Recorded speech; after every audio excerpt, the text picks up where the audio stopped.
+2 വിദ്യാർത്ഥിയുടെ ഭാവനയിൽ നിർമ്മിച്ച ഓടിപ്പായുന്ന വാഹനം നാട്ടുകാരിൽ കൗതുകമാകുന്നു.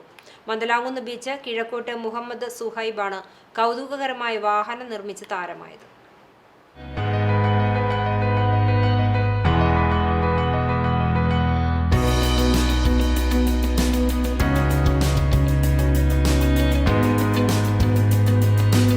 Orumanayur Islamic vocational higher secondary സ്കൂളിലെ +2 കൊമേഴ്സ് വിദ്യാർത്ഥിയാണ് ഇസ്മയിൽ സൗഫിയ ദമ്പതികളുടെ 3 മക്കളിൽ ഇളയവനായ സുഹൈബ.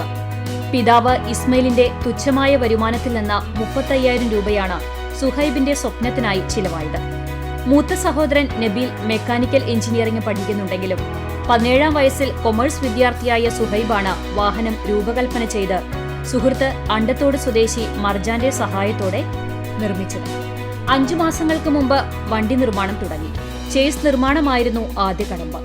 തന്റെ ആശയം ജോലിക്കാർക്ക് മനസ്സിലാകാതെ വന്നപ്പോൾ വെൽഡിംഗ് സെറ്റ് വാടകയ്ക്കെടുത്ത് ചേസ് നിർമ്മിച്ചു. ആക്സിലേറ്ററും ക്ലച്ചും ബ്രേക്കും ഗിയർ ലിവറും കാറിന്റെ മാതൃകയിലാണ് നിർമ്മിച്ചിട്ടുള്ളത്. ഹീറോ ഹോണ്ട ഗ്ലാമറിന്റേതാണ് എഞ്ചിൻ. സ്കൂട്ടിയുടെ പെട്രോൾ ടാങ്കും സ്റ്റിയറിംഗ് കീസെറ്റുമെല്ലാം മാരുതിയുടേതാണ് ഉപയോഗിച്ചിട്ടുള്ളത്. ഓടിത്തേഞ്ഞ 4 ടയറും 2 ഷോക്ക് അബ്സോർബറും ഓട്ടോറിക്ഷയുടേതായാണ് പിടിപ്പിച്ചിട്ടുള്ളത്. പഴയ സാധനങ്ങൾ വിൽക്കുന്ന കടകളിൽ നിന്നാണ് ഇവ ശേഖരിച്ചത്. മുൻചക്രങ്ങൾക്കുള്ള ഹബ്ബ് അറബാനയിൽ നിന്നുമാണ് കണ്ടെത്തിയത്. സുഹൃത്തുക്കളുടെ അകമഴിഞ്ഞ പ്രോത്സാഹനം കൂടി ലഭിച്ചതോടെ വാഹന നിർമ്മാണം എളുപ്പമായി. ഇനിയും പണി പൂർത്തിയാകാത്ത വാഹനം മന്ദലാംകുന്ന് ബീച്ചിൽ ഓടിപ്പായുന്നത് നാട്ടുകാർ കൗതുകത്തോടെയാണ് നോക്കിക്കാണുന്നത്. CCTV news, Punnayurkulam.